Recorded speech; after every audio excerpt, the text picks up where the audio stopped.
I love my job. Woo!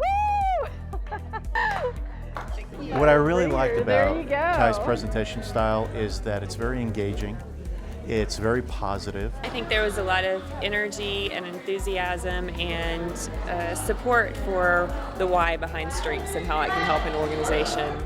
It's not unusual for people to pull me aside at a training session and say, oh my gosh, you're so passionate about what you do. How do I get your job? How do I do what you do? How did you find your job? And it's always kind of fun for me when I get to say, you get to choose your own adventure in life. I crafted this role. I created this for me because this is what I love to do. I don't ride my unicorn to work and play with puppies all day. I mean, it is work, right? I'm not saying 100% of your time has to just be you're so tickled, you're just giggly all the time. But I want you to have something that you feel like brings out the best in you. The best way to serve others is to really develop yourself and take the time to develop internally. If you didn't have any constraints at all, you could do anything you wanted, what would it be? Grew up in Temple and went to school in Baylor, got an undergrad in economics.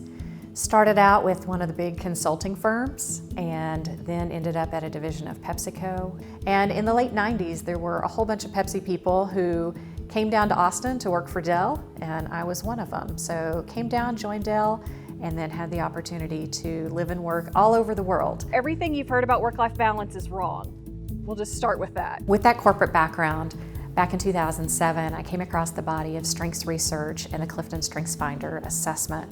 And that really was such an epiphany moment for me, where when I read it and saw the research and statistics behind getting people positioned for optimum success by focusing on their strengths and really an awareness there. So I was able to take that corporate background, overlay the strengths, and in 2012, go out on my own and start my own strengths coaching practice. If there's nothing you're looking forward to, I mean, you're in grind zone. You are just cranking the wheel.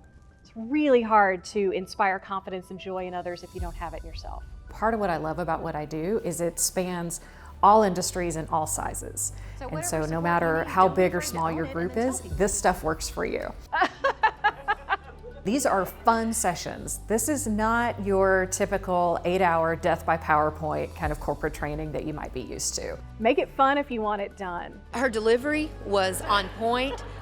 She knows the strengths. She connects well with her audience. It's called work for a reason. It wouldn't be, if it was fun, it wouldn't be work. Yeah, no, if we want to do stuff, we can make it fun, right? What I try to have is something in my session that resonates with each person. So a variety of different learning styles. I've got a lot of kinetic movement kind of stuff, so we're up and at 'em. You're not just pinned to your seat. Some slides, some video, a lot of activity. We might go outside. And so something that's really engaging.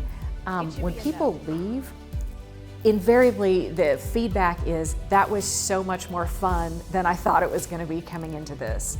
Or I can't wait to go home and tell my spouse about this. This is going to be great. Or, hey, you talked about this applies to kids. Where can I get more information about that? But really, we're going to take an inside out look.